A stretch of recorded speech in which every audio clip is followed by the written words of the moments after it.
Hi friends, అందరికీ నమస్కారం. ఎలా ఉన్నారు? నేనైతే చాలా బాగున్నాను. మీరందరూ కూడా బాగుండాలని మనస్ఫూర్తిగా కోరుకుంటున్నాను. మరి ఈ రోజు కథ ఓ మనసా నిన్నే ఎపిసోడ్ నెంబర్ 5. ఈ స్టోరీ మీకు నచ్చితే తప్పకుండా లైక్ చేసి మన ఛానల్ని సబ్స్క్రైబ్ చేసుకోండి. ఇక లేట్ చేయకుండా స్టోరీలోకి వెళ్దాం. సాధ్వి తాళం తీసుకుని డోర్ ఓపెన్ అవ్వగానే వచ్చేది ఎవరు అని కూడా చూడకుండా షూట్ చేస్తుంది. సాధ్వి కళ్ళు మూసుకొని. భయం వల్ల జరిగేది తనకు అర్థం అవటం లేదు. చేతన్ అని పిలుస్తున్న అభి గొంతు వినిపిస్తుంది. అప్పుడు కళ్ళు తెరిచి చూస్తుంది సాధ్వి. బుల్లెట్ తగిలిన కుడి భుజం పట్టుకొని అభి చేతుల్లో పడిపోయి ఉన్నాడు చేతన్. ఒకసారి వాళ్ళ రూమ్ వైపు చూసేసరికి రూమ్ డోర్ తెరిచే ఉంటుంది. తాళం వేసింది కానీ గడియ పెట్టలేదు. ఆ విషయం ఇప్పుడు అర్థమైంది తనకి. చేతిలో ఉన్న గన్ పడేసి నించున్న చోట కూర్చుండిపోతుంది. చేతన్ వైపు కళ్ళార్పకుండా చూస్తూ నేలని తాకుతున్న తన అరచేతులు పిడికిలి బిగుసుకుపోతుంది. కళ్ళ వెంట నీరు జారుతుంటే అలాగే చేతన్ని చూస్తూ ఉంది. అభి చేతన్ని స్పృహలోకి తేవటానికి ప్రయత్నిస్తున్నాడు.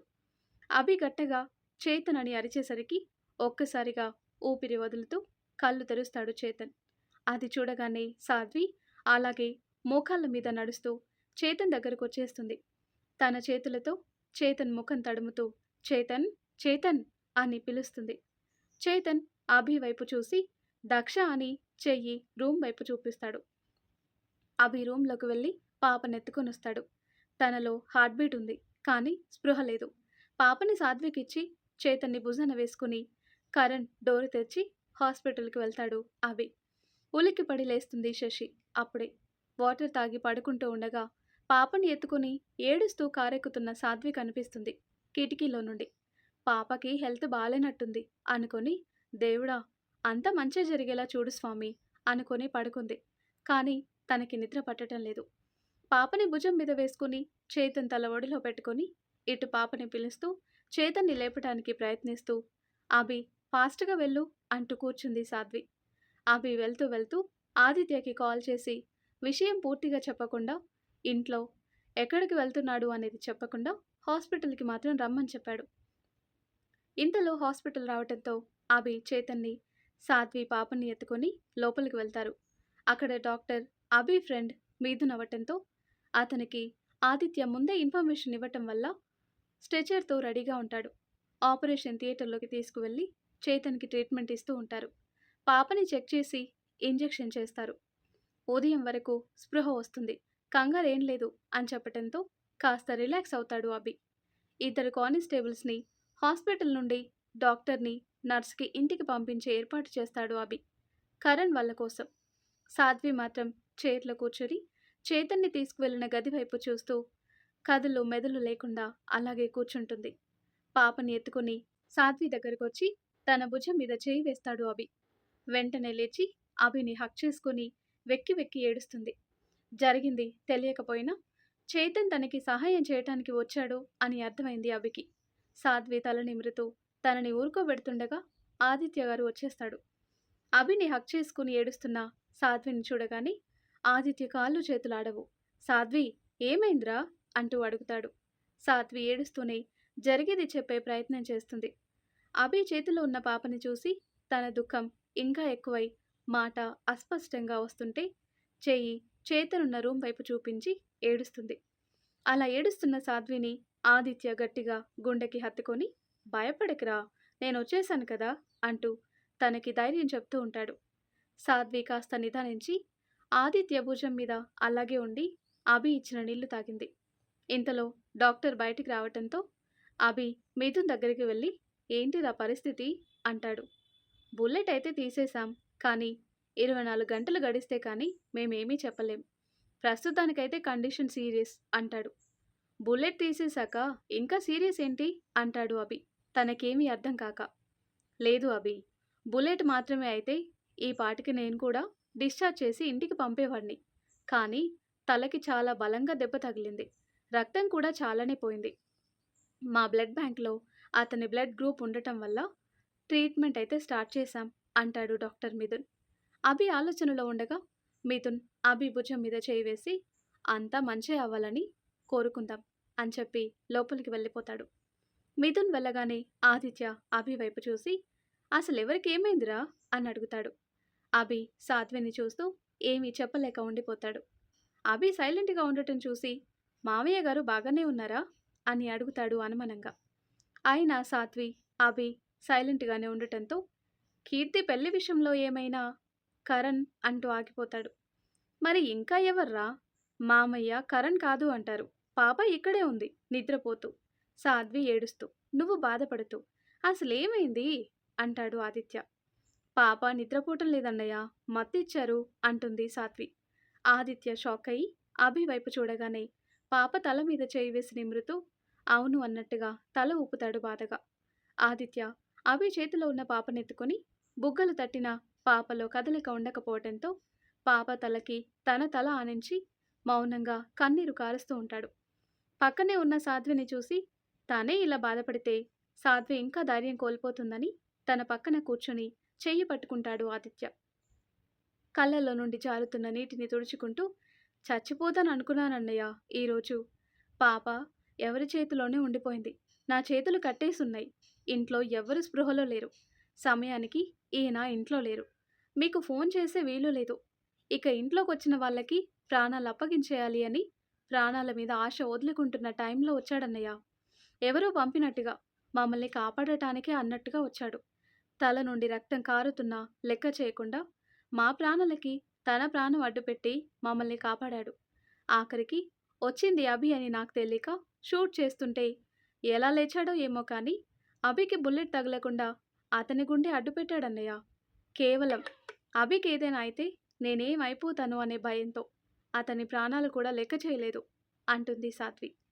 "అభి చెప్పేది విని ఎవరు సాధ్వి అతను?" అన్నాడు ఆదిత్య. సాధ్వి అభి వైపు చూడగానే అభి ఆదిత్య భుజం మీద చేయి వేసి "ఇలా రా" అని సైగ చేశాడు. ఇద్దరు నడుస్తూ ఐసీయూ దగ్గరికి వెళ్ళి అక్కడి నుండి లోపల ట్రీట్మెంట్ అవుతున్న చేతన్ని చూస్తారు. ఆదిత్య షాక్లో ఉండిపోతాడు. "చేతన్?" అంటాడు అయోమయంగా. "అవును ఆదిత్య, నేను ఇంట్లోకి అడుగు పెట్టగానే సాధ్వి చేతిలో ఉన్న గన్ పేలటం, ఆ బుల్లెట్ నన్ను తగులుతుంది అనుకున్నా నాకు అడ్డుగా ఎవరో రావటం, కళ్ళు తెరిచి చూసేసరికి అది చేతన్ అవ్వటం. అంత జరిగినా చేతన్ ఆలోచన మాత్రం సాధ్వి గురించేరా. ప్రాణం పోయే గాయాలు ఒంటి నిండా ఉన్నా నన్ను పాప దగ్గరికి పంపాడు. పాపకేమైనా అయితే సాధ్వి తట్టుకోలేదని ఆలోచించి పాప గురించి చేతన్ చెప్పకపోతే మేం కూడా నీలాగే పాప నిద్రపోతుంది అనుకునేవాళ్ళం" అంటూ ఏడ్చేశాడు అభి. అభి, ఆదిత్య మళ్ళీ గ్లాస్ విండో నుండి లోపల ఉన్న చైతన్య చూసి వెళ్ళి చైర్లో సాధ్వి పక్కన కూర్చుని, "అసలేం జరిగిందో చెప్పు సాధ్వి" అని అడిగాడు అభి. "నాకు తెలీదు అభి. నీతో మాట్లాడి పడుకున్న తర్వాత మెలకువ వచ్చేసరికి పక్కన పాప లేదు. కళ్ళు తెరిచి చూశాను.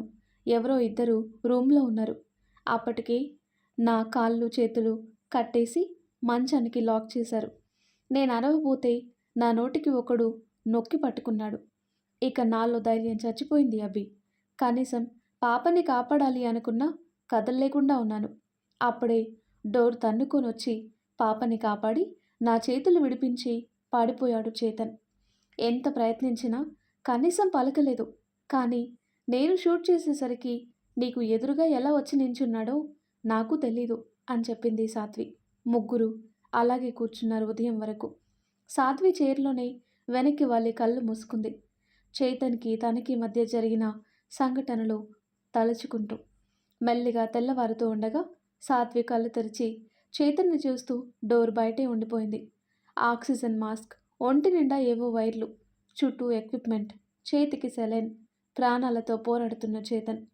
ఇంతలో పాప మెలకు వచ్చి ఏడుపు అందుకుంది.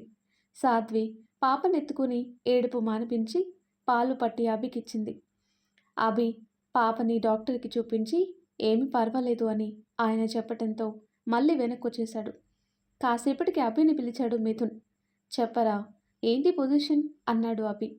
"వాళ్ళ ఇంట్లో వాళ్ళకి ఇన్ఫర్మేషన్ ఇవ్వటం మంచిది అభి. పరిస్థితి మన చేయి దాటిపోతుంది. అసలు అతని బాడీ ట్రీట్మెంట్కి రెస్పాండ్ అవ్వటం మానేసి చాలా టైం అవుతుందిరా. ఊపిరి మాత్రమే ఉన్న ఒక బాడీని వెంటిలేటర్పై పెట్టి ఉంచినట్టుంది అతని కండిషన్" అన్నాడు మిథున్. "ఎవరినైనా స్పెషల్ డాక్టర్స్ని పిలిపిస్తే" అన్నాడు అభి. "అతని పరిస్థితి అలా ఉంటే నేను నీకు ఇలా చెప్పను కదా" అన్నాడు మిథున్. రోజులాగే ఉదయం లేచిన శశి చేతన్ వాళ్ళ రూమ్లోకి వెళ్లకుండా పనంతా చేసుకుంటూ వెళ్తుంది. మెలకు వచ్చిన ఉదయ్ కూడా పక్కన చేతన్ లేకపోవడంతో బయటున్నాడేమో అనుకొని అలాగే పడుకుంటాడు. బయటికి వెళ్ళటానికి డోర్ తీస్తుంటే అది రావటం లేదు శశికి. అన్నయ్య అంటూ ఉదయ్ని పిలిచింది. కళ్ళు నలుపుకుంటూ వచ్చి ఏంటి శశి అన్నాడు. ఈ డోర్ ఓపెన్ అవటం లేదు అని శశి చెప్పగానే ఉదయ్ కూడా ప్రయత్నించి బావా అని చేతన్ని పిలిచాడు. చేతన్ పలకకపోయేసరికి మళ్ళీ పిలిచాడు. ఆయన సమాధానం లేదు. చేతన్ ఎక్కడున్నాడు అన్నాడు ఉదయ్. ఎక్కడున్నావని అడుగుతున్నావేంటి? ఇద్దరూ ఒకే రూమ్లో ఉన్నారు కదా అంటుంది శశి. లేదు శశి, వాడు రూమ్లో లేడు అంటాడు ఉదయ్.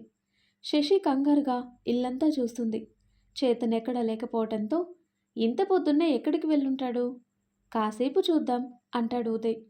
ఎంతకీ చేతన్ ఉనికి లేకపోవటం ఇద్దరి మనసులో భయం కలిగిస్తుంది. ఫోన్ చేద్దామంటే అది కూడా రూమ్లోనే ఉంది. ఆ ఫ్లాట్ వాచ్మెన్కి ఫోన్ చేసి లాక్ ఓపెన్ చేయించాడు ఉదయ్. సీసీ ఫుటేజ్లో చేతన్ బయటికి వెళ్ళినట్టు తెలిసింది. కానీ ఎక్కడికి వెళ్ళాడు అని మాత్రం తెలియటం లేదు. బయటికి వెళ్ళి అడగ్గా అక్కడున్న టీ షాప్ వాడు చేతన్ని సాధ్వి వాళ్ళ ఇంటి వైపు వెళ్ళటం చూశాను అని చెప్పాడు. ఎప్పుడైనా ఇంటి వరకు వెళ్ళి బయట ఉన్న సాధ్వి, అభిమన్యు అనే బోర్డు చూసి వచ్చేస్తాడు కదా, మరెక్కడికి వెళ్ళాడు అనుకుంటూ ఏం చేయాలో తెలియక మళ్ళీ ఫ్లాట్కి వచ్చేసాడు ఉదయ్. అన్నయ్య, చేతన్ ఎక్కడికి వెళ్ళాడు అని అడిగింది శశి డోర్ దగ్గరే ఉండి. ఏమో తెలియట్లేదు అన్నాడు ఉదయ్ జీరాబోయిన గొంతుతో.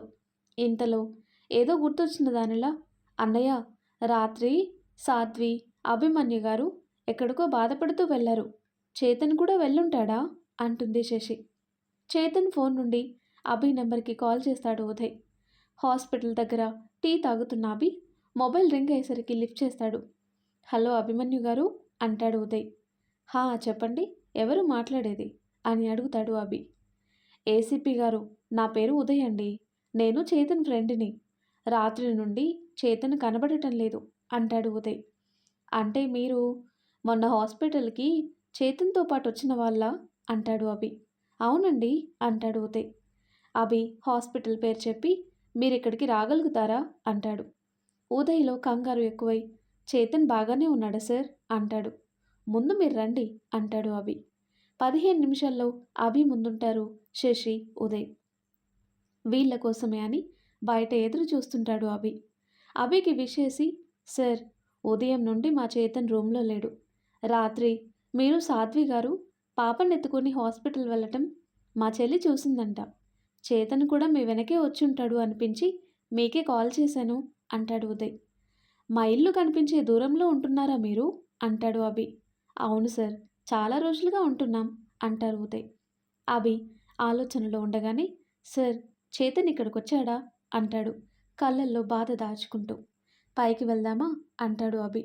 ఎందుకు సార్ అంటాడు ఉదయ్ ఈసారి భయంగా. చెప్తాను రండి అని అభి అనటంతో శశి, ఉదయ్ ముఖాలు చూసుకొని అభి వెనక వెళ్తారు. పైకి వెళ్ళేసరికి అక్కడ సాత్వి కళ్ళు మూసుకొని ఉండటం, ఆదిత్య పాపనెత్తుకొని ఉండటం చూసి సార్, చేతన్ ఎక్కడా అంటారు ఉదయ్, శశి. వాళ్ళని ఐసీయూ వైపు తీసుకువెళ్తాడు అభి. అక్కడున్న చేతన్ని అభి చూపించగానే నించున్న దగ్గరే చతికిలబడిపోతారిద్దరు. వాళ్ళని అలా చూసిన అభి మౌనంగా ఉండిపోతాడు ఏం చెప్పలేక. ఎదురుగా ఉన్న సాధ్విని, ఆదిత్యాన్ని చూసి ఇప్పుడు మీ కళ్ళు చల్లబడ్డాయా సార్ అంటాడు ఉదయ్. వాళ్ళు మౌనంగా ఉండేసరికి ఏం తప్పు చేశారు సార్ వాడు? ఎందుకు ఇలా చేశారు వాడిని? మీ ఇంటికి వస్తే ఇలా ప్రాణం తీసేస్తారా సార్? అసలు వాడు మీకు చేసిన అన్యాయం ఏంటి సార్? మీ చెల్లిని ప్రాణం కంటే ఎక్కువగా ప్రేమించాడు. ఒక దేవతని కొలిచినట్టుగా చూసేవాడు తనని. వాడి కళ్ళల్లోకి చూస్తే వాడి ప్రేమ మీకు తెలుస్తుంది. ఒప్పుకుంటాను సార్, వాడు ప్రేమ కోసం మిమ్మల్ని ఇబ్బంది పెట్టాడు. కానీ మీ ప్రేమను అర్థం చేసుకొని మీ ప్రేమ గెలవాలని వాడి జీవితం, సంతోషం మీ దగ్గరే వదిలి వెళ్ళిపోయాడు సార్. సాత్వి గారు ఎవరో చెప్పిన మాటలు విని నిజమా కాదా అని కూడా ఆలోచించకుండా నమ్మి వాడిని అసహించుకొని వెళ్ళిపోయారు. కానీ మిమ్మల్ని ఏ రోజు వేరే దృష్టితో చూడలేదు వాడు. మిమ్మల్నే కాదండి, అసలు ఏ అమ్మాయిని కూడా వాడు అలా చూడడు. అసలు వాడికి అవసరం కూడా లేదండి. అంటే 1,000,000 మంది ఉంటారు వాడిని చేసుకోవటానికి లైన్లో. అలాంటి వాళ్ళలో ఉండే ఒక అమ్మాయి చెప్పిన మాటలు నమ్మారు మీరు. వాడిని ప్రేమించటం, ప్రేమించకపోవటం మీ ఇష్టం. కానీ కనీసం మనిషిలాగా ఆయన చూసి ఉంటే ఈరోజు వాడు ఇంకోలా ఉండేవాడండి. ఇలా మీ చేతుల్లో చావు దెబ్బలు తిని ఉండేవాడు కాదు అంటూ ఏడుస్తాడు ఉదయ్. ఉదయ్ మాటలు అర్థమైన సాధ్వికి తప్పు చేశాను అనిపించింది తనకి. అన్ని రోజులు పరిచయం ఉన్న వ్యక్తి గురించి అసలు నాకు తెలియని అమ్మాయి చెప్పే మాటలు నమ్మి ఇన్ని రోజులు అసహ్యించుకున్నాను. నిజమే, అతని మాటల్లో, చేతల్లో, చూపుల్లో ఏ రోజు తప్పుగా అనిపించలేదు. అలాంటిది ఆ అమ్మాయి మాట నమ్మి ఇలా చేయటం తప్పు అంటుంది తన మనసు. ఉదయ్ మాటలు విన్న డాక్టర్ ఉదయ్ దగ్గరకొచ్చి, మీ మాటల్లో, బాధలో న్యాయం ఉంది. మీ ప్లేస్లో ఎవరున్నా ఇలాగే మాట్లాడతారు. కానీ అక్కడ జరిగింది మీరు అనుకుంటున్నది వేరు. వీళ్ళు చేతన్ని కొట్టలేదు. అతనుగా వెళ్ళి వీళ్ళని కాపాడి ప్రాణాల మీదకి తెచ్చుకున్నాడు అన్నారు ఆయన జరిగింది చెప్తూ. అప్పుడు కాస్త శాంతించి తనేమన్నాడో తెలుసుకొని ముఖానికి చేతులు అడ్డు పెట్టుకుని ఏడుస్తున్నాడు ఉదయ్. శశి లేచి నించొని చేతన్ని చూస్తూ మొదటిసారి తన ఎదురుగా ఉన్న పరిస్థితికి భయపడుతూ తల పట్టుకుని గోడకి వాలింది. చేతన్కి ఏమైనా అయితే అన్న ఆలోచనకే తనకి తన భవిష్యత్తు కనిపించటం లేదు. అచేతనంగా పడుకున్న చేతన్ని చూస్తే తన గుండె కొట్టుకోవటం ఎప్పుడు ఆగిపోతుందో అన్నంత బాధగా ఉంది. మొదటిసారి చేతన్ లేకపోతే తను ఉండలేదు అనిపించింది తనకి. ఉదయ్ డాక్టర్ వంక చూసి, ఇప్పుడు మా చేతన్ పరిస్థితి ఏంటి సార్ అన్నాడు. ఆ మాటకి అభి వైపు చూశాడు మిథున్. అభి ముఖంలో ఉన్న భయం అర్థం చేసుకుని అబ్జర్వేషన్లో ఉన్నాడు. సాయంత్రం వరకు ఏం చెప్పలేమన్నాడు. పరిస్థితి ఏంటో అర్థమైంది ఉదయ్కి షూచాయగా. ఆ మాటలు విన్న సాధ్వి చేతన్ రూమ్కి పరిగెత్తుకుంటూ వెళ్ళి కాళ్ళు ముందుకి కష్టంగా పడుతున్నా అడుగులో అడుగు వేసుకుంటూ వెళ్ళి వణుకుతున్న తన చేతితో చేతన్ చేయి పట్టుకుని చేతన్ గారు అని పిలిచింది. అప్పటి వరకు కంటి చివర దాగిన కన్నీటి చుక్క పక్కకి జారింది చేతన్కి. అది చూసిన సాధ్వికి తాను మాట్లాడేది చేతన్ మనసుకి వినిపిస్తుంది అని అర్థమైంది. నా వల్ల చాలా పెద్ద తప్పు జరిగింది చేతన్. ఆ తప్పుకి వెల నీ జీవితం కాకూడదు. జీవితానికి సరిపడా సంతోషం అభి నాకిచ్చేశాడు. మాది ప్రేమ, కానీ నీది త్యాగం అంటూ ఆపై మాట్లాడలేక నీకేం కాదు. అలా అయితే నన్ను నేను ఎప్పటికీ క్షమించుకోలేను. ఇన్ని రోజులు నాకు తెలియకుండా నా చుట్టూ బ్రతికేవంట కదా. ఇకపై మేమందరం నీకోసం ఉంటాం. ప్లీజ్ చేతన్, నా కోసం లెగు. నిన్నిలా చూడలేకపోతున్నాను. ప్లీజ్ కళ్ళు తెరువు చేతన్ అంటూ ఏడుస్తుంది సాధ్వి. సాధ్వి కన్నీరు చేతన్ చేయిని తాకుతున్నాయి. ఆ మాటలు వింటున్న ఉదయ్ గోడకి తలపెట్టి చేతితో గోడని కొడుతూ ఏడుస్తున్నాడు. ఎన్ని రోజులు ఎవరి సంతోషమైతే తాను కోరుకున్నాడో ఈ రోజున తనే అతని కోసం ఏడుస్తూ ఉండటం చేతన్ మనసు తట్టుకోలేకపోతుంది. అతని చేతికి వెచ్చగా ఆమె కన్నీళ్లు తగలటం ఇంకా అతనికి తెలుస్తూనే ఉంది. చెయ్యెత్తి కన్నీరు తుడిచే దూరంలోనే ఉంది సాధ్వి చేతన్కి. కానీ శరీరం ఆ కదలికకి సహకరించటం లేదు. కంటి చివర దాగిన నీరు ఒక్కొక్కటిగా జారుతున్నాయి. అది చూసిన సాధ్వి చేతన్ నుదుటి మీద చేయి వేసి, ఒక్కసారి కళ్ళు తెరువు చేతన్ ప్లీజ్ అంటుంది. ఆ మాటకి తన ఒంట్లో ఉన్న సత్తు అంతా కూడా తీసుకుని లేవాలి అని ఉంది. కానీ ఒంట్లో ఏ అవయవము దానికి సహకరించటం లేదు. సాధ్వి కన్నీటి దార మాత్రం చేతన్ చేయిని తడిపేస్తున్నాయి. ఏడుస్తూ మంచం పక్కన మోకాళ్ళ మీద కూర్చుంది సాధ్వి. ఇంతలో చేతన్కి పెట్టిన మెషిన్స్ అన్నీ ఒక్కసారిగా శబ్దం చేయటం మొదలుపెట్టాయి. ఏమైందా అని చుట్టూ చూసింది సాధ్వి. గాలి పీల్చుకోవటానికి కూడా కష్టపడుతున్నాడు చేతన్. బయట నుండి చేతన్ని అలా చూడగానే పరుగున డాక్టర్ గదికి వెళ్ళింది శశి. వేరే పేషెంట్ని చూస్తున్నా పట్టించుకోకుండా లోపలికి వెళ్ళిపోయి ఆయాసం వల్ల ఊపిరి ఎగపిలుస్తూ చేతన్ చేతన్ అని మాట్లాడే ప్రయత్నం చేసింది. తన వెనకే పరిగెత్తుకుంటూ వచ్చిన నర్స్, సార్ ఐసీయూలో ఉన్న పేషెంట్ కండిషన్ క్రిటికల్గా ఉంది అని చెప్పడంతో ముగ్గురు అంతే వేగంగా అక్కడికి వెళ్ళారు. సాధ్వి లోపలే ఒక మూలకు ఉండిపోయింది. చేతన్ మాత్రం బెడ్ మీద నుండి ఒక అడుగు ఎత్తుకి ఎగిసి పడుతూ ఊపిరి అటా ఇటా అన్నట్టుగా ఉన్నాడు. చేతన్ని అలా చూస్తున్న అందరికీ మనసు బరువెక్కింది. ఇంతలో అభి చేతిలో ఉన్న పాప ఏడవటం మొదలుపెట్టింది.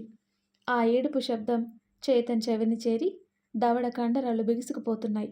డాక్టర్ ఏదో ఇంజెక్షన్ ఇచ్చి చేతన్ని నార్మల్ చేయగానే చేతన్ నిద్రపోయినట్టుగా బెడ్ మీద పడుకున్నాడు. అందరూ భయంగా డాక్టర్ వైపు చూస్తున్నారు. శశి కళ్ళు, చెవులు పెద్దవి చేసుకుని డాక్టర్ వైపు చూస్తూ నించుంది.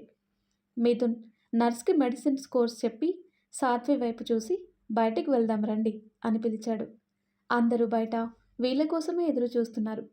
మిథున్, సాత్వి బయటికి రాగానే అభి, ఆదిత్య మిథున్ దగ్గరికి వచ్చి ఏంట్రా పరిస్థితి అని అడిగాడు. మిథున్ ఒక నిమిషం మౌనంగా ఉండి అందరి వైపు చూసి నవ్వి ట్రీట్మెంట్కి అతని బాడీ రెస్పాండ్ అవుతుంది, ఇక భయం లేదు అని చెప్పాడు. ఆ మాట వినగానే అలాగే గోడకి జారుడుగా కింద కూర్చుంది శశి, ముఖంలో ఏ భావం లేకుండా. తనని గమనించింది సాత్వి. కళ్ళల్లో అప్పటి వరకు లేని ఏదో తెలియని ధైర్యం కనిపించింది సాత్వికి శశిలో. అందరూ సంతోషంగా ఒకరి వైపు ఒకరు చూశారు. మిథున్ పాప బుగ్గ తట్టి ఈ చిట్టి తల్లి ఏడుపుకే అతను స్పందించాడు అని నా అనుమానం. అప్పటి వరకు నేను కూడా ఆశలు వదిలేశాను. కానీ దక్ష ఏడుపు వినగానే అతని నరాలు బిగుసుకొని శరీరంలో స్పందన కలిగింది అని చెప్పాడు. అభి, సాధ్వి ఒకేసారి పాపను చూశారు. మా చేతన్ని ఎప్పుడు చూడొచ్చు అని అడుగుతాడు ఆదిత్య. ఇంకో 24 గంటలు టైం పడుతుంది అని చెప్తాడు డాక్టర్. మా చేతన్ అనే పదం ఆదిత్య నోటి నుండి వినగానే ఉదయ్ ముఖంలో చిన్నపాటి సంతోషం చేరుతుంది. మిథున్ వెళ్ళగానే ఆది నువ్వు ఇక్కడే ఉండు, నేనింటికి వెళ్ళి అక్కడ పరిస్థితి చూసొస్తాను అంటాడు అభి. వద్దురా, నువ్వే ఇక్కడుండు, మామయ్య గారిని కరణ్ని నేను ఉదయ్ చూసుకుంటామని చెప్పి మీకు ఇబ్బంది ఏం లేదు కదా అని ఉదయ్ వైపు చూస్తాడు. ఆదిత్య తనతో ఏదో మాట్లాడాలి అనుకుంటున్నాడు అని అర్థమైన ఉదయ్ నాకేం ఇబ్బంది లేదు సార్ అంటాడు. శశి నువ్విక్కడే సాధ్వి గారికి తోడుగా ఉండి చేతన్ని చూసుకో అని చెప్పి ఉదయ్ ఆదిత్యతో కలిసి వెళ్తాడు. ఆదిత్య ఉదయ్ వెళ్ళగానే కింద కూర్చొని ఐసీయూ వైపు చూస్తున్న శశి భుజం మీద చేయి వేసింది సాత్వి. సాత్విని చూడగానే లేచి నించొని రాత్రంతా ఇక్కడే ఉన్నట్టున్నారు, కాసేపు పడుకోండి అని చెప్పింది శశి. అది సరే కానీ నువ్వు ఇలారా అని చెప్పి శశిని తీసుకువెళ్ళి అక్కడే వెయిటింగ్ చైర్లో కూర్చోబెట్టి అభి వైపు చూసి కాస్త తలనొప్పిగా ఉంది అని చెప్తుంది. టీ తీసుకురానా అని అడిగి కిందికి వెళ్ళాడు అభి. అభి వెళ్ళగానే శశి పక్కన కూర్చొని ఏడ్చేయి శశిరేఖ, నీ మనసులో ఉన్న బాధ తీరే వరకు ఏడ్చేయి, నీకింకా నా మీద కోపంగా ఉంటే అభి వచ్చేలోపు నన్ను కొట్టు అంటుంది సాత్వి. అప్పటి వరకు బలవంతంగా అణుచుకున్న బాధంతా ఒక్కసారిగా తన్నుకొచ్చేశాయి శశికి. కూర్చున్నదల్లా లేచి నించొని సాధ్వి చుట్టూ చేతులు వేసి భుజం మీద తల పెట్టి ఏడ్చేసింది. శశి బాధ అర్థమైన సాధ్వి తన వెన్ను నిమురుతూ అలాగే ఉండిపోయింది. శశి బాధలో తనకి చైతు అంటే ఇష్టం అనే విషయం స్పష్టంగా అర్థమైంది సాధ్వికి. శశి కాస్త కుదురుకొని సాధ్వి నుండి దూరం జరిగి చేతన్ని అలా చూసి తట్టుకోలేకపోయాను అని చెప్పి పక్కకు వెళ్ళి నించుంది. ఇంతలో అభి రావటంతో అతని చేతిలో ఉన్న వాటర్ బాటిల్ శశికిచ్చి పక్కనే ఉన్న కానిస్టేబుల్ చేతిలో ఉన్న టీ శశి చేతికిచ్చింది. సాధ్వి కూడా టీ తాగి పాపకి పాలు పట్టింది. అలా ఆ రోజు ముగ్గురు అక్కడే ఉన్నారు. 2 రోజులుగా సరిగ్గా తినకపోవటం వల్ల పాపకి పాలు పట్టడం ఇబ్బంది అయింది సాత్వికి. ఆ విషయం శశికి కూడా అర్థమైంది. మీరింటికి వెళ్ళి రండి, నేను చేతన్ని చూసుకుంటాను అని చెప్పింది శశి. తనకక్కడి నుండి వెళ్ళటం ఇష్టం లేకపోయినా తల్లి మనసుకు లోబడి ఇంటికి బయలుదేరింది అభి వెంట. సాధ్విని ఇంటి దగ్గర దింపి శశికి ఫుడ్ తీసుకొని తిరిగి హాస్పిటల్కి బయలుదేరాడు అభి. వెనకే వచ్చాడు కరణ్. ఇద్దరు హాస్పిటల్కి వెళ్ళేసరికి శశి అక్కడ లేదు. ఐసీయూ వైపు కంగారుగా వెళ్ళి డోర్ తీసి చూడగానే ఇద్దరూ షాక్ అయ్యారు. ఒకరి ముఖాలు ఒకరు చూసుకొని ఒక రకమైన తృప్తి పొంది మళ్ళీ బయటకు వచ్చేశారు. అప్పుడే అటుగా వస్తున్న డాక్టర్ అభి దగ్గరికి వచ్చి రే అభి, ఆ అమ్మాయి ఎవర్రా అని అడిగాడు. ఎందుకు మిథున్ అన్నాడు అభి. మీరందరూ వెళ్ళిపోయాక చేతన్ పల్స్ ఒక్కసారిగా ఫ్లక్చువేట్ అయింది. ఆ సమయంలో తనే పక్కనుంది, కాసేపటికి నార్మల్ అయినా అక్కడే ఉండి తనని చూసుకుంటుంది అని చెప్పి లోపలికి వెళ్ళాడు. అన్నయ్య అంటే తనకి చేతన్ అంటే ఇష్టం అనుకుంటాను అంటాడు కరణ్. అలా అయితే మంచిదే కదరా, కానీ అసలు విషయం తెలియకుండా మనం ఈ విషయం మాట్లాడటం మంచిది కాదు, ఆడపిల్లకి సంబంధించిన విషయం, జాగ్రత్తగా ఉండాలి అని చెప్పి డోర్ దగ్గర శబ్దం చేస్తూ లోపలికి వెళ్ళాడు అభి. కరణ్ కూడా అభి వెనకే వెళ్ళాడు. అభిని చూడగానే చేతన్ చెయ్యిని తన చేతిలో నుండి బెడ్ మీద పెట్టి పక్కకి నించుంది శశి. థ్యాంక్స్ శశిరేఖ, చేతన్ని జాగ్రత్తగా చూసుకున్నందుకు అని చెప్పగానే, సార్, ఇక్కడ ఇంతమంది ఉండకూడదు అని చెప్పింది నర్స్. అందరూ బయటికి వెళ్ళి కూర్చున్నారు. శశి పక్కన ఒక చైర్ వదిలి ఆ పక్కన కూర్చున్నాడు కరణ్. తను కాలేజ్కి వెళ్ళే మొదటి రోజు చేతన్ తప్పు లేకపోయినా కరణ్ గొడవ పెట్టుకున్నాడు అనే విషయం గుర్తుకొచ్చి ఎందుకో కరణ్ అంటే మనసులో చిన్నపాటి కోపం ఏర్పడింది శశిలో. శశి ఆలోచన అంచనా వేసిన కరణ్, శశిరేఖ గారు, నన్ను క్షమించండి. చేతన్కి నాకు మధ్య ఇన్ని రోజులు సత్సంబాలు లేనందున ఆ రోజు కోపంలో గొడవ చేశాను. మిమ్మల్ని కూడా రోడ్డు మీద నిలబెట్టేశాను. మేమిన్ని రోజులుగా ఎంత ద్వేషించుకున్నా తను మాత్రం ఎప్పుడూ మమ్మల్ని కాపాడటానికి ప్రయత్నించాడు అని తెలిసాక చేతన్కి ఎలా ముఖం చూపించాలో కూడా తెలియటం లేదు. అసలు చేతన్కి కృతజ్ఞత, క్షమాపణ అనేవి మేం చెప్పటం చాలా చిన్న మాటలు. కానీ ఇప్పటికీ ఇంతకు మించి మేం చేయగలిగింది ఏదైనా ఉంది అంటే చేతన్ని మాలో ఒకడిగా కలుపుకోవడమే. ఇన్ని రోజులుగా చేతన్కి తోడుగా మీరు, ఉదయ్ గారు ఉన్నారు. చేతన్ బాధ దగ్గరుండి చూసిన వాళ్ళు. ముందుగా మీరు మమ్మల్ని క్షమించండి. మా వల్ల మీరు కూడా కొద్దో గొప్ప ఇబ్బంది పడే ఉంటారు అని చెప్పాడు కరణ్. అప్పటి వరకు కరణ్ మీద ఉన్న కోపం కాస్త చల్లారి చేతన్ని మా వాళ్ళు, మా చేతన్ని అనటంతో పూర్తిగా కరిగిపోయింది. శశి చిన్నగా నవ్వగానే, శశిరేఖ, ఇది నీకోసమే, కాస్త తిను అని చెప్పాడు అభి. పర్లేదు అభిమన్యు గారు, నాకు ఆకలిగా లేదు అని చెప్పింది శశి. వాళ్ళ మధ్య తను ఇబ్బంది పడుతుందేమో అనుకొని ఉదయ్ని పిలిపించాడు అభి. కాసేపటికి ఆదిత్య, ఉదయ్ అక్కడికొచ్చారు. ఉదయ్ చేతికి ఫుడ్ ఇచ్చి తనేమీ తినలేదు, తినిపించు అని చెప్పాడు అభి. ఉదయ్ బ్రతిమాలిగా ఏదో తిన్నాననిపించి పక్కన పెట్టేసింది శశి. అలా 2 రోజులు గడిచాక కళ్ళు తెరిచాడు చేతన్. సాధ్వి, శశి మధ్య కూడా స్నేహం పెరిగింది. డాక్టర్ చెప్పటంతో పాపని అభికిచ్చి ముందుగా సాధ్వి, శశి చేతన్ని చూడటానికి వెళ్ళారు. లోపలికి వెళ్ళటమే చేతన్ చేయి పట్టుకొని, నన్ను క్షమించు చేతన్, నా వల్ల చాలా పెద్ద తప్పు జరిగిపోయింది అని చెప్పింది సాధ్వి ఏడుస్తూ. సాధ్వి, ప్లీజ్ ఏడవకు అని మెల్లిగా చెప్పాడు చేతన్. ఆపై సాధ్వి ఏం మాట్లాడలేక చేతన్ తల నిమిరి, జీవితాంతం నాకు ఒక స్నేహితునిగా ఉంటావా అని అడిగింది. ప్రేమించిన అమ్మాయిని ఫ్రెండ్గా చూసే అంత మెచ్యూరిటీ నాకు లేదు సాధ్వి అని మనసులో అనుకొని చిన్నగా నవ్వి ఉంటాను అని చెప్పాడు. ఆ మాట తన మనసులో నుండి రావటం లేదని అర్థమైంది శశికి. చేతన్ పక్కకు వెళ్ళే ముందు ఒక మాట చెప్పటం తెలీదా నీకు అంటూ ముందుకు గట్టిగా మాట్లాడి తర్వాత ఏడ్చేసింది శశి.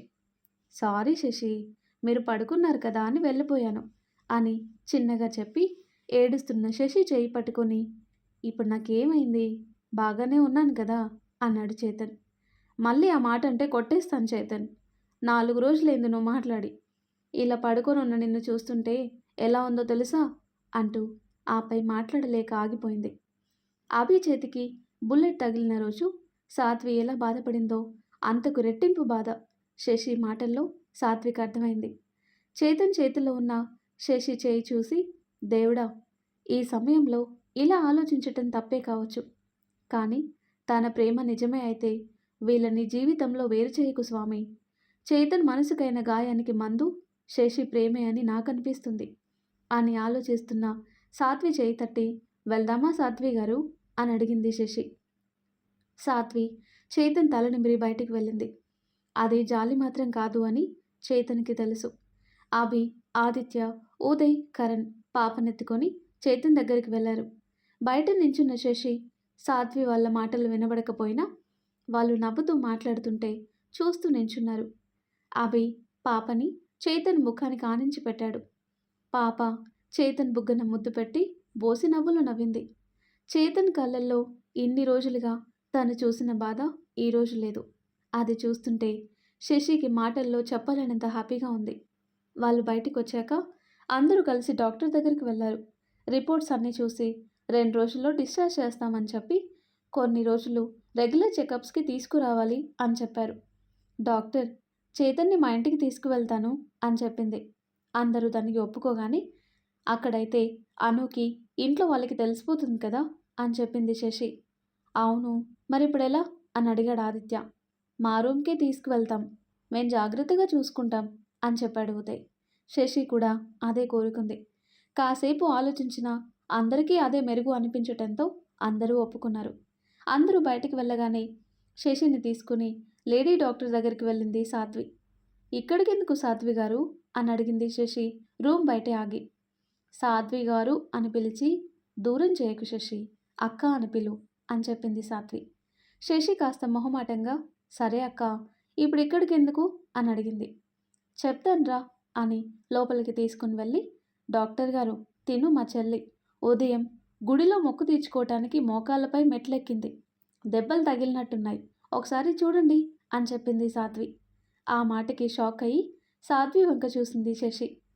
అక్కని అని చెప్పాను కదా శశి, నాకు అన్నీ తెలుసు అని చెప్పి శశికి ట్రీట్మెంట్ ఇప్పించి ఎవరికీ చెప్పనులే కానీ జాగ్రత్త అని చెప్పింది సాధ్వి. డాక్టర్ చెప్పినట్టుగానే 2 రోజుల్లో డిశ్చార్జ్ చేసి పంపారు చేతన్ని. డాక్టర్ చెప్పడంతో చేతన్ని హాస్పిటల్ నుండి ఇంటికి తీసుకువస్తారు.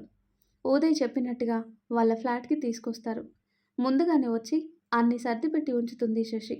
ఆదిత్య, అభి ఇద్దరూ చేతన్ని పైన వరకు తీసుకొచ్చి బెడ్ మీద జాగ్రత్తగా పడుకోబెడతారు.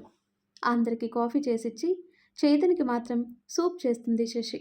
ఉదయ్ సహాయంతో తనే తాగిపిస్తుంది. కరణ్కి శశి కళ్ళల్లో చైతు మీద అపారమైన ప్రేమ కనిపిస్తుంది. ఎలాగైనా శశి ఇష్టమేంటో కనుక్కోవాలి అనుకుంటాడు. సాయంత్రం వరకు అక్కడే ఉండి అందరూ వెళ్ళిపోతారు. సాధ్వి మాత్రం శశిని హక్ చేసుకొని జాగ్రత్తగా చూసుకో శశి, ఏమైనా అవసరం ఉంటే మొహమాట పడకు అని చెప్తూ ఉండగా శశిరేఖ గారికి ఆ ఛాన్స్ మనం ఇవ్వం వదినా, ఎందుకంటే మనం అక్కడ తక్కువ ఇక్కడ ఎక్కువ ఉంటాం కదా అంటాడు కరణ్. ఆ మాటకి అందరూ నవ్వి ఇంట్లో వాళ్ళకి తెలియకూడదు, అనుమానం కూడా రాకూడదు కనుక ఇంటికి వెళ్ళిపోతారు. వాళ్ళు అలా వెళ్ళగానే ఉదయ్కి ఒక లిస్ట్ ఇచ్చి ఇవన్నీ తీసుకురమ్మని చెప్తుంది శశి. ఉదయ్ కూడా వెళ్ళటంతో ఇంట్లో ఇద్దరే ఉంటారు.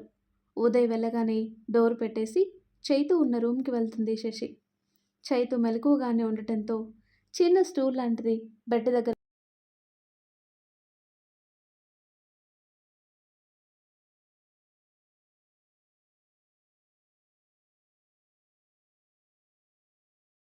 ఏ పరిస్థితిలో అయినా ధైర్యంగా ఉంటుంది, సాధారణంగా దేనికి ఏడవదు అని చెప్పిన ఉదయ్ మాటలు తలపుకొచ్చి తన ఎడమ చేతితో శశి కుడి చేయి మీద చేయి వేసి ఏమైంది శశి, ఇప్పుడు ఎందుకు ఏడుస్తున్నావు అని అడిగాడు చైతు మెల్లిగా. ఆ మాటకి కళ్ళలోని నీరు చెంపలు ముద్దాడి చైతు చేతి మీద వెచ్చగా తాకాయి. శశి ప్లీజ్ ఇలా ఏడవకు అన్నాడు చైతు. మీకోసం నేనేం ఏడవటం లేదు, అయినా నేను మీకేమవుతానని మీకోసం ఏడవటానికి అంటుంది బుగ్గలపై జారుతున్న కన్నీటిని తుడుచుకుంటూ. చైతు చిన్నగా నవ్వి సారీ శశి, ఆ టైంలో చెప్పకుండా వెళ్ళటం తప్పే, కానీ ఆ నిమిషం నాకేది గుర్తుకు రాలేదు. సాధ్విని పాపని కాపాడటం తప్ప ఆ క్షణం నా మనసులో వేరే ఆలోచన లేదు అంటాడు. మీకోసం తాపత్రయపడేన్నే అనే మాట మింగేసి ఒక కుటుంబం ఉంది. అమ్మ, నాన్న, తాతయ్య, నానమ్మ, చెల్లి ఇలా అయిన వాళ్ళందరూ ఉన్నారు. మీరు ఫ్రెండ్ ఫ్రెండ్ అని తిరిగే మా అన్నయ్య మీ పక్కనే ఉన్నాడు. ఇంతమంది గుర్తుకు రాలేదా మీకు? అలా ఎలా వెళ్ళిపోయారు అని అడిగింది శశి. చైతు ఎదురుగా సెల్ఫ్లో ఉన్న బాక్స్ చూపించి అది ఇలా తీసుకురావా అని అడిగాడు. అరచేతి కంటే కాస్త పెద్దగా ఉన్న ఆ బాక్స్ తెచ్చి చైతు ఎదురుగా పెట్టింది శశి. అది ఓపెన్ చేయు అని చెప్పాడు. శశి అది తెరిచి అందులో ఉన్న 2 కాగితాలు, జుంకాలు, సాత్వి ఫోటో, మాస్టర్ గారి ఫోటో, అను ఫోటో చూసి చైతు వంక చూసింది. ముందుగా అందులో ఉన్న ఉత్తరాలు తీసి పక్కన పెట్టి జుంకాలు చేతిలో పట్టుకొని ఒకదాని పక్కన ఒకటి ఉన్న 3 ఫోటోల వంక చూస్తూ నా జీవితంలో నేను ఎక్కువగా ఇష్టపడేది నా చెల్లి అని అను ఫోటో తడిమి తనకంటే నాకు ఏది ఎక్కువ కాదు, అలాగే నేనందరికంటే ఎక్కువగా గౌరవించేది మాస్టర్ గారు, ఆయన నాకు మరో తండ్రి. ఎవరు చెప్పినా వింటానో లేదో కానీ ఆయన మాట మాత్రం తప్పకుండా వింటాను. అలాగే సాత్వి, నేను నా జీవితంలో మొదటిగా ప్రేమించిన వ్యక్తి. ఎంతగా ప్రేమించానంటే ప్రాణం కావాలా సాత్వి కావాలా అని అడిగితే వేరే ఆలోచన లేకుండా సాత్వి కావాలి అని చెప్పేస్తా. అంత ప్రేమించాను శశి తనని. కానీ ఒక అబద్ధాన్ని నిజమని నమ్మి నన్ను అసహ్యించుకొని వెళ్ళిపోయింది చూడు. ఆ రోజునే తెలిసింది. తను వేరు, నా ప్రాణం వేరు కాదు. తనే నా ప్రాణమని. కానీ తన మనసు వేరే మనిషిని ఇష్టపడింది. అది తెలిసి నా ప్రాణం ఊరుకుంటుందా? అందుకే ఏవో ప్రయత్నాలు చేసి తను నమ్మిన అబద్ధాన్ని ఇంకా బలపరిచాను. చివరికి తన కోసం తననే వదిలేసి తన సంతోషాన్ని దూరం నుండి చూస్తూ బ్రతికేస్తున్నాను. అలాంటి తను కష్టంలో, ఆపదలో ఉంది అంటే నా ప్రాణం ఇక్కడ నిలకడగా ఎలా ఉంటుంది చెప్పు? అని శశి కళ్ళలోకి చూస్తూ అడిగాడు చైతు. చైతు మాటల్లో లీనమై వింటున్న శశి, చైతు ఆ మాట అడగగానే కనీసం చెప్పి వెళ్ళొచ్చు కదా అని అడిగింది బేలగా. అదే కదా శశి నా వీక్నెస్. సాధ్వి విషయంలో నాకు మరో ఆలోచన రాదు అని చెప్పాడు చైతు. మీ మనసు ఎలాగైనా మార్చాలి. మీరు కూడా అందరిలాగా సంతోషంగా ఉండాలి అని మనసులో అనుకుంది శశి. శశి ఏం మాట్లాడకుండా ఆలోచనల్లో ఉండేసరికి తన చెయ్యి తట్టి ఈ లెటర్ చదువు అన్నాడు. శశి మొదట లెటర్ తీసి అందులో ఉన్నది చదివి ఇది అని ప్రశ్నగా ఆగిపోయింది. అది నాకు మాస్టర్ గారు ఇచ్చారు శశి. జీవితంలో ఏది ఏమైనా మనం ప్రేమించిన వారిని, మనల్ని నమ్ముకున్న వాళ్ళని ఎట్టి పరిస్థితుల్లో వదిలిపెట్టకూడదని చెప్తూ నా చిన్నతనంలో ఆయన ఊరికి బదిలీ అయి వెళ్ళేటప్పుడు నాకు ఇచ్చింది. అలాగే ఇంకొకటి చూపించి జీవితం కోల్పోయాను అనుకునే టైంలో ఆయన నన్ను కలిసి ఈ రెండో చీటీ ఇచ్చారు. అదే మనం ప్రేమించిన వ్యక్తి సంతోషంగా ఉండాలి అనుకుంటే అది మన దగ్గర, ఇంకొకరి దగ్గర అనే ఆలోచన ఉండకూడదు. ఆ వ్యక్తి సంతోషంగా ఉండటం మాత్రమే చూడాలి. తన సంతోషం మనం కాదు అని తెలిసినప్పుడు మనం దూరంగా వెళ్ళటమే సరైన నిర్ణయం. అదే అందరికీ మంచిది కూడా. ఈ రెండు మాటలు నేను సాధ్వి విషయంలో పాటించాను. పాటిస్తూనే ఉంటాను శశి అని చెప్పి చేతిలో ఉన్న జుంకాలు చూపించి ఇవి అను కోసం, అలాగే నాకు కాబోయే భార్య కోసం అని అమ్మ చేపించినవి. వీటినెప్పుడు సాధ్వి పెట్టుకున్నట్టుగా నాకు కనిపించేవి. అందుకే ఇలా విడిగా పెట్టాను. సాధ్వి విషయంలో నాకు మిగిలిన వస్తువులు, జ్ఞాపకాలు ఇవే శశి అంటూ వాటిని తడిమి చూసుకుని మళ్ళీ అన్నీ అందులో పెట్టేసి పక్కనున్న టేబుల్ మీద పెట్టాడు.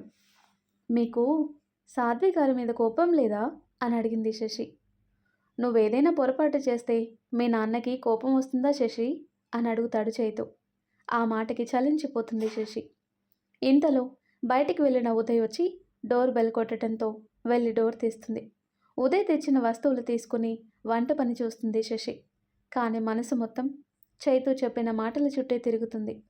ఉదయ్ చైతు దగ్గర కూర్చుని మాట్లాడుతూ ఉండగా, రేయ్ బావా, సాధ్వికి నా గురించి తప్పుగా చెప్పిన మనిషి ఎవరో కానీ జీవితంలో ఆ వ్యక్తి గురించి నాకు తెలియనివ్వకురా. నాకు తెలిసిన మరు నిమిషం వాళ్ళ జీవితం గతంలో గలిపేస్తాను అన్నాడు చైతు కళ్ళు మూసుకుని వెనక్కి వాలి. అప్పుడు చూశాడు ఉదయ్ చైతుని. దవడ కండరాలు, మెడ నరాలు బిగుసుకుపోవటం. ఉదయ్ ఏమీ మాట్లాడకుండా సైలెంట్గా ఉన్నాడు. ఆ రోజు నుండి శశి ఉదయ్ సహాయంతో చైతుని జాగ్రత్తగా చూసుకుంటుంది. అలాగే అకాడమీకి వెళ్ళి టైంకి ఇంటికి వచ్చేస్తుంది. అభి స్టేషన్కి వెళ్ళగానే సాధ్వి రావటం, చైతు పాపతో ఆడుకుంటూ తనలో కనిపిస్తున్న సాధ్వి పోలికలు, అభి గుణాలు చూసి నవ్వుకోవటం. ఈర్ష్య, ద్వేషం చైతులు లేవు. ఉదయ్ ఆఫీస్ వర్క్ కూడా ఇంట్లో నుండే చేసుకోవటం. అభి, కరణ్, ఆదిత్య ఇలా అందరూ రోజు వచ్చి చైతుతో కలిసి టైం స్పెండ్ చేయటం, సరదాగా కబుర్లు చెప్పటం చేస్తూ ఉన్నారు. శశి వచ్చే వరకు సాధ్వి, కరణ్ అక్కడే ఉండేవారు. శశి వచ్చాక కానీ కరణ్ వెళ్ళేవాడు కాదు. ఎందుకో చేతన్ విషయంలో తన తీరుపై తానే సిగ్గుపడేవాడు. కానీ చేతన్ మాత్రం అందరితో నిష్కల్మషంగా సరదాగా ఉండేవాడు. శశి అందరితో ఇట్టే కలిసిపోవటంతో శశిని కూడా వాళ్ళల్లో ఒకదానిగా కలిపేసుకున్నారు. సాధ్వి కూడా శశికి చాలా దగ్గరైపోయింది. ఉదయ్లాగా సాధ్వి కూడా శశిని సొంత చెల్లిలాగే చూసుకోవటం తనకి చాలా నచ్చింది. ఆదిత్య కూడా శశిని చెల్లి అని పిలవటంతో తనెక్కడున్నా ఆప్తులు తన చుట్టే ఉంటారు అనుకున్నాడు చైతు. ఉదయ్ చైతు ఆఫీస్లో కనబడకపోవటంతో హారికకి రోజులు కష్టంగా గడవసాగాయి. ఏమైందో అనే కుతూహలం ఎక్కువైంది. కానీ నెక్స్ట్ సీన్లో సాధ్విని, చేతన్ని, శశిని ఒకే ఫ్రేమ్లో కనిపిస్తారు అని ఊహించలేకపోయింది. ఎప్పటిలాగే రోజులు త్వరగా కదులుతుండటంతో ఎవరి పనుల్లో వాళ్ళు పడిపోయారు. చేతన్కి మరింత దగ్గరయ్యారు. చేతన్ ఫోర్స్ చేయటంతో ఉదయ్ కూడా ఇంట్లో నుండి కాకుండా ఆఫీస్కి వెళ్ళి వర్క్ చేస్తున్నాడు. శశి కూడా ఎప్పటిలాగే అకాడమీకి వెళ్తుంది. వెళ్ళేటప్పుడు వచ్చేటప్పుడు కరణ్, అభి, ఆదిత్య ఇలా ఎవరి వీలు బట్టి వాళ్ళు డ్రాప్ చేయటం, పికప్ చేసుకోవటం చేస్తున్నారు శశిని. తనొక్కతే రాగలను అని ఎంత చెప్పినా కరణ్ వినకపోవటంతో ఇక చేసేది లేక వాళ్ళతోనే వెళ్తుంది, వస్తుంది. ఉదయం వెళ్ళేసరికి చేతన్ కోసం కావలసినవన్నీ రెడీ చేసి చేయి చాపితే అందే అంత దూరంలో ఉంచి వెళ్తుంది. ఇంటికి వచ్చాక కూడా అన్ని పనులు తనే దగ్గరుండి చేస్తుంది. శశి, చేతన్ విషయంలో తీసుకునే చిన్న చిన్న జాగ్రత్తలన్నీ గమనిస్తున్నారు కరణ్, సాత్వి. కానీ శశిని అడిగే ధైర్యం చేయటం లేదు కరణ్. అది చూస్తున్న ఉదయ్కి చాలా హ్యాపీగా ఉంది. ఇక్కడికి రావడానికి కొన్ని రోజులు ఆలోచించిన శశి ఇక్కడ అందరితో అంత సన్నిహితంగా ఉండటం చూస్తే గర్వంగా ఉంది ఉదయ్కి. అలా ఉదయ్ ఆఫీస్కి, శశి అకాడమీకి వెళ్ళిపోయాక టీవీ చూస్తూ కూర్చున్నాడు చేతన్ రూమ్లో ఒక్కడే. ఫ్లాట్ డూప్లికేట్కి సాధ్వి వాళ్ళకు కూడా ఇవ్వటంతో డోర్ తెరుచుకొని వచ్చారు అభి, సాధ్వి పాపనెత్తుకొని. పాప రావటంతోనే చేతన్ దగ్గరికి వెళ్ళిపోయింది. చేతన్ కూడా పాపని ముద్దు చేస్తూ ఆడుకున్నాడు. అలా ఆడుతూ చేతన్ ఒళ్ళోన నిద్రపోయింది దక్ష. ఒక చేత్తో పాపని జోకుడుతూ మరో చేత్తో పాప తల నిమురుతూ ఉన్నాడు చేతన్. చేతన్తో కాసేపు మాట్లాడి స్టేషన్కి వెళ్ళిపోయాడు అభి. సాధ్వి అక్కడే కూర్చొని చేతన్ కోసం ఫ్రూట్స్ వలిచి పెడుతుంది. సాధ్వి, ఆ పనులన్నీ నీకెందుకు అన్నాడు చేతన్. ఏ, నేను వలిచి పెడితే తినవా, లేదా శశి అంత నీట్గా వలవను అని నీ ఫీలింగా అనింది సాధ్వి చేతన్ ఉద్దేశం తెలుసుకునే ప్రయత్నంగా. చచా, అలా అని కాదు, ఇందాకే శశి టిఫిన్ పెట్టి వెళ్ళింది, అప్పుడే ఫ్రూట్స్ ఎందుకు అని, అంతే అంటాడు చేతన్. అవును చేతన్, శశి డాన్సర్ అంట, నేను తన డాన్స్ని అస్సలు చూడనే లేదు అంటుంది సాధ్వి. చేతన్ నవ్వి, అసలు తను నడిస్తేనే నెమలి నాట్యం చేస్తున్నట్టుగా ఉంటుంది, ఇక కాలికి మువ్వలు కడితే నిజంగా ఆ నటరాజే తనలో ఇమిడినంత అద్భుతంగా ఉంటుంది అన్నాడు చేతన్. సాధ్వి చేతన్ మాటలు వింటూ, ఆయన తనకేంటి చేతన్, బంగారు బొమ్మ, ఎవరికైనా ఇట్టే నచ్చేస్తుంది, ఎవరిని పెళ్లి చేసుకుంటుందో కానీ అదృష్టవంతుడు అంటుంది సాధ్వి ఒక కంట చేతన్ని గమనిస్తూ. చేతన్ చాలా మామూలుగా, అవును సాధ్వి, నిజంగా తనకి కాబోయే భర్త చాలా లక్కీ, వెతికినా ఏ లోపం కనిపించదు తనలో అంటాడు చేతన్. ఆ మాటకి సాధ్వి నవ్వుకొని, ఆ అదృష్టవంతుడు ఎక్కడున్నాడో, ఎప్పుడొస్తాడో, ఎప్పుడు తన మనసు తెలుసుకుంటాడో అంటుంది ఫ్రూట్స్ చేతన్ చేతిలో పెట్టి కిచెన్లోకి వెళ్తూ. వీళ్ళు ఇలా మాట్లాడుతూ ఉండగానే అక్కడ డాన్స్ అకాడమీ ముందు ఆగుతుంది ఒక కార్. అందులో నుండి 6 అడుగుల ఆజానుబాహుడు, మగువల మనసు దోచే మన్మధుడు, అందాల రాకుమారుడు అన్నట్టుగా ఉన్న ఒక నిగ్రహం ఉన్న విగ్రహం లాంటి మనిషి కార్ దిగి డైరెక్ట్గా ఆఫీస్ రూమ్ వైపు నడుస్తాడు. డాన్స్ నేర్చుకోవటానికి వచ్చిన వాళ్ళంతా నోరు గాలికి వదిలేసి సైట్ కొట్టడం చేస్తున్నారు. ఇంతలో అక్కడ పనిచేసే అతను వచ్చి, రుద్రబాబు, పెద్దయ్య గారు ఇప్పుడే వచ్చేస్తారు, మీరు ఇలా కూర్చోండి అని చెప్పాడు. అతను సరే అని సౌమ్యంగా చెప్పి కళ్ళకున్న గోగుల్స్ తీసి టేబుల్ మీద పెట్టి వాళ్ళ తాతగారి కుర్చీలో కూర్చున్నాడు. మొహం పేపర్లో దూర్చేసి. అసంకల్పితంగా కళ్ళు కిటికీ బయటికి వెళ్ళాయి. నాట్యం మొదలు పెట్టడానికి కింద పొందికగా కూర్చొని మువ్వలు కళ్ళకద్దుకొని చెవి దగ్గర పెట్టుకొని కదిపి వాటి నుండి వచ్చే శబ్దం విని కాళ్ళకి కట్టుకుంది. ఇంత చెప్పానంటే అక్కడుంది ఎవరో తెలుసు కదా, మన శశి. కానీ వేరే వైపుకు తిరిగి ఉండటం వల్ల ముఖం కనిపించలేదు. తన నటరాజుకి వందనం చేసే తీరులోనే నాట్యం అంటే ఆమెకి ఉన్న భక్తి, ఇష్టం బోధపడుతుంది. నాట్యంలో ప్రాణం పెట్టి లీనమై చేస్తుంది. హస్తముద్రలు, భంగిమలు అనునయించటంలో ఆమెకి దీటులేరు అని చెప్పొచ్చు. ఇంతలో వెనక ఏదో అలికిడి అవటంతో నార్మల్గా వెనక్కి తిరిగి చూశాడు. ఆ అకాడమీ ప్రిన్సిపల్ రంగాచారి గారు వస్తున్నారు రూమ్లోకి. ఆయన్ని చూడగానే నవ్వుతూ వెళ్ళి, తాతయ్య అంటూ ఆయనకి హత్తుకుపోయాడు రుద్ర. ఆయన మనవడిని హత్తుకుని, ఉదయమే వచ్చావు కదరా, ఈ రోజుకి రెస్ట్ తీసుకోలేకపోయావా అన్నారు. ఏం పర్వాలేదు తాతయ్య, ఈ 2 రోజులు ఫ్రెండ్స్ని కలిసి మిగిలిపోయిన పనులు చేసుకుని వచ్చే వారం కొత్త కంపెనీ స్టార్ట్ చేయాలి. అది నేను అనుకున్నట్టుగా సక్సెస్ అయితే ఇక నీతోనే ఉండిపోతాను తాతయ్య అని చెప్పాడు రుద్ర. ఆయన నవ్వి, అలాగే అవుతుంది, నువ్వు దీనికోసం ఎంత కష్టపడ్డావో నాకు తెలియందా అంటూ అక్కడికొచ్చిన పని చేసే అతనితో 2 కాఫీ అని చెప్పాడు. అతను వెళ్ళిపోయాక, అవును, మళ్ళీ బ్యాంకు నుండి లోన్ అంటున్నావంట, మనకున్న సైట్లో ఒకటి తీసేస్తే సరిపోతుంది కదా అంటూ కాసేపు వాటి గురించే మాట్లాడుకొని కాఫీ తాగి కూర్చున్నాడు. మీరు కూడా అమెరికా రావచ్చు కదా తాతయ్య. ఇక్కడ ఇన్ని గొడవల్లో ఈ అకాడమీ రన్ చేయటం అవసరమా అని అడిగాడు రుద్ర. దానికి ఆయన కాస్త సీరియస్గా రుద్ర అని అరిచి వయసు మీద పడటం వల్ల ఆయాస పడటంతో రుద్ర ఆయనకి నీళ్లు తాగిపించి ఛాతి నిమిరాడు. ఆయన అలా సీరియస్గా ఉండటంతో క్షమించి తాతయ్య, మన ట్రస్టులో దీని గురించే కదా గొడవలు వాదనలు జరుగుతున్నాయి అని వివరమిచ్చుకొని కూర్చున్నాడు. ఆయన ఒక నిమిషం మౌనంగా ఉండి గొంతు సవరించుకొని, రుద్ర, నా ఆస్తికి వారసుడివి నీవే, సందేహం లేదు. కానీ నా కలకి ఆలోచనకి వారసుడివి నీవు కాదు అన్నారు ఆయన. మరి ఎవరు తాతయ్య అని అడిగాడు రుద్ర. శశిరేఖ అని చెప్పి ఒక క్షణం ఆగి, అవును రుద్ర, నా సాహిత్య కళలకి అసలైన వారసురాలు శశిరేఖ మాత్రమే. అందుకు ఈ నటరాజ డ్యాన్స్ అకాడమీ తనకివ్వాలని నిర్ణయించుకున్నాను అన్నారు. తాతయ్య, ఇది మీ కళ, మీరు స్థాపించిన అకాడమీ. ఇది మీరెవరికిచ్చినా ఎంత ఆలోచించిస్తారో నేను అర్థం చేసుకోగలను. ఇందులో నాకు ఎటువంటి అభ్యంతరం లేదు అని చెప్పాడు రుద్ర. కానీ ఒక్క చిక్కుముడు ఉంది రుద్ర అన్నాడు ఆ పెద్దాయన. ఏంటి తాతయ్య అది అన్నాడు రుద్ర. మన కుటుంబానికి చెందిన వారిని మాత్రమే వారసులుగా కొనసాగటానికి అర్హులు. అలా అవని పక్షంలో అది మన ట్రస్ట్ ఆధీనంలోకి వెళ్ళిపోతుంది. అప్పుడు నా ఈ కళ, కష్టం అంతా వ్యర్థమవుతుంది రుద్ర అన్నారు ఆయన బాధ కలగల్పిన గొంతుతో. మరిప్పుడు ఏం చేద్దాం తాతయ్య అని అడిగాడు రుద్ర కిటికీలో నుండి బయటికి చూస్తూ. ఆయన కూడా రుద్ర భుజం మీద చేయి వేసి కిటికీలో నుండి చూస్తూ, నేను చెప్పిన శశిరేఖ ఆ అమ్మాయే రుద్ర అని శశిని చూపించి, ఈ చిక్కుముడు విప్పే మార్గం నీ చేతిలో ఉంది అని చెప్పాడు. ఏంటి తాతయ్య అది అని అడిగాడు రుద్ర.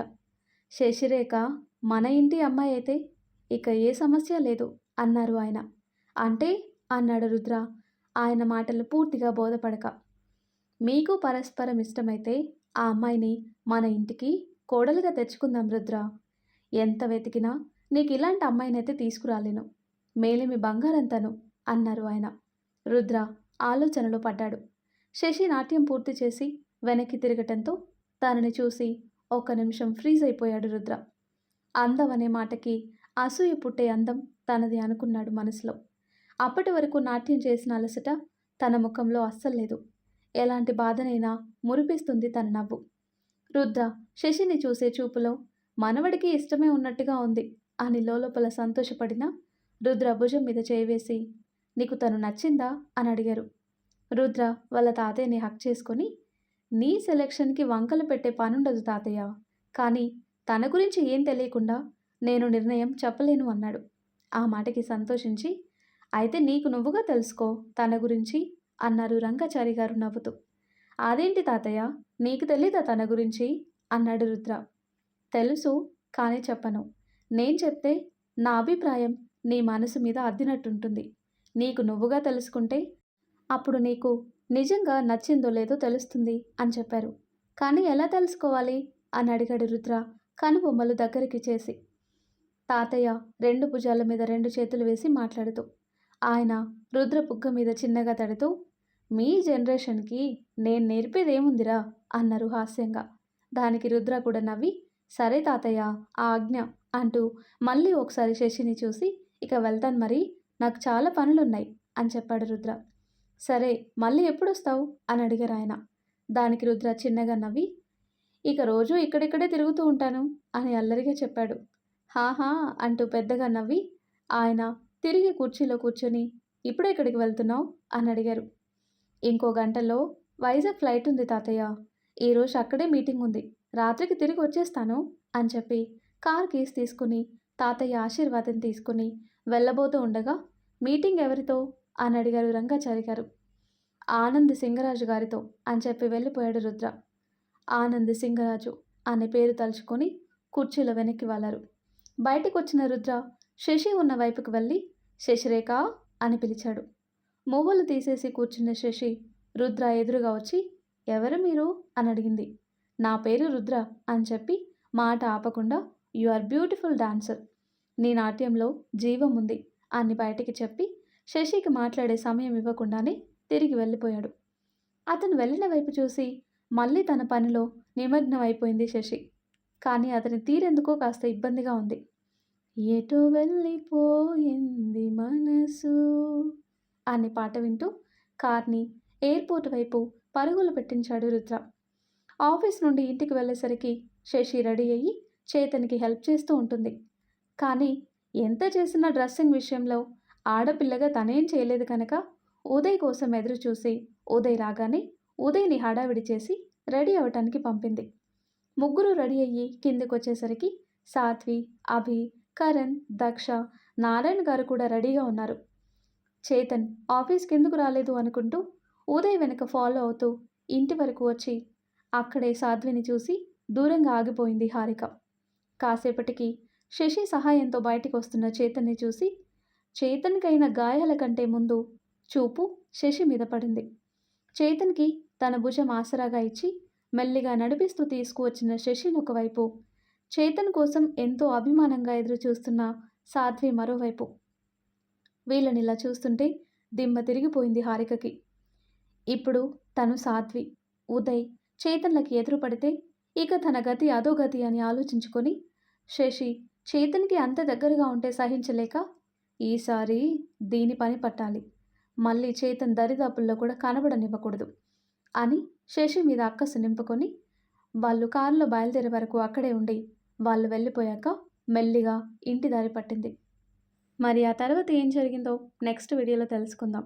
ఎంతో ఇంట్రెస్టింగ్గా ఉండే ఈ స్టోరీ నెక్స్ట్ పార్ట్స్ కోసం ఈ వీడియో లైక్ చేసి మన ఛానల్ని తప్పకుండా సబ్స్క్రైబ్ చేయండి. Thanks for watching.